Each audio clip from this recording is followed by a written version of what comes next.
No matter how hard I tried, when my addiction was becoming, more prevalent in my life, I never could control it.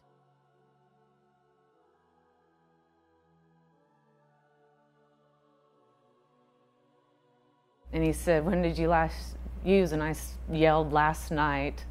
And he told her, yeah, she needs to sober up for a couple of days. And so they locked me in a hotel room. My husband and I, we separated and we're going through a divorce. And I knew I needed to do something positive,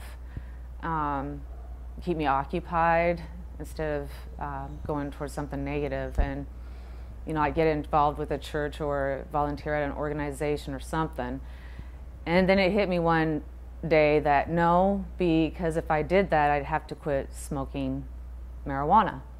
And I'm not willing to do that. But then cocaine entered the picture, and slowly, for the next 3-4 years, it wormed its way in my life to where I couldn't, no matter how far I ran, I couldn't get away from it. All my money, if I could afford cocaine, that was my first choice. If I couldn't, then I'd go to the alcohol. I kept fighting and fighting the addiction, but I'd always go back to binging. And so I think it was June of 2006 that I just couldn't fight anymore. And I just said, heck with it, I'm just going to let myself die this way.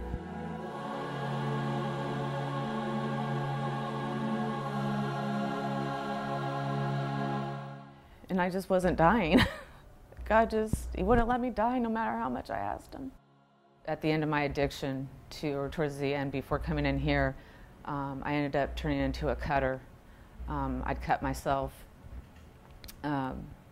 because all I can think of was that was the last thing in my life that I can control.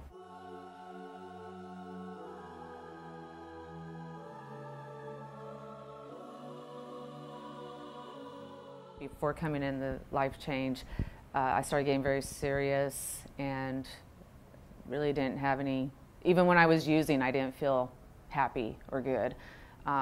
So I just thought I'd give it a try, I guess.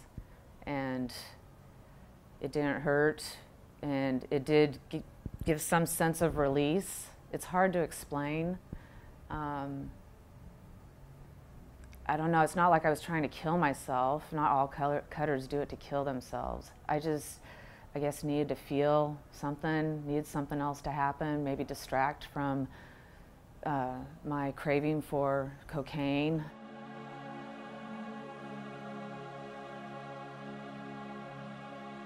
When I was 16 years old, instead of continuing to try and learn and get past the obstacles and endure, that's when I got into experimenting with drugs. I'll never forget it, spring break when I was 16 years old. And I've never ever seen peer pressure. Nobody ever pressured me into anything. I think it's just, my core issue is rejection. And I all of a sudden seem to have people in my life more abundantly.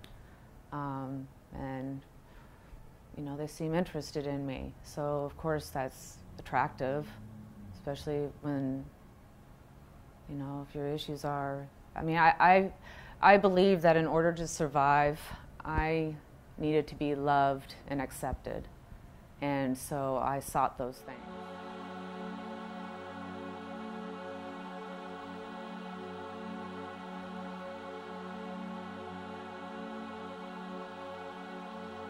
The divorce was a Band-Aid from my pain with my son dying.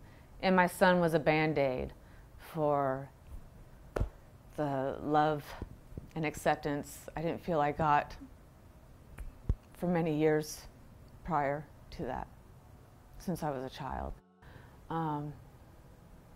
So when the divorce came, eventually it set me back to when my son died, which set me back to before I got pregnant with my son.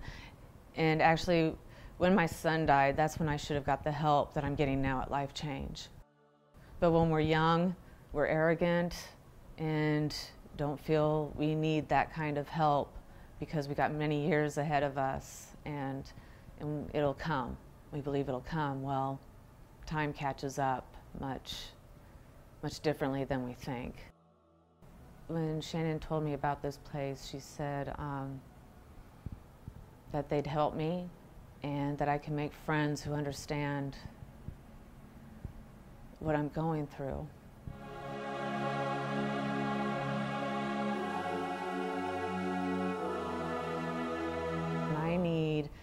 I need someone to come up alongside me and just reassure me that I am still loved and I can still love.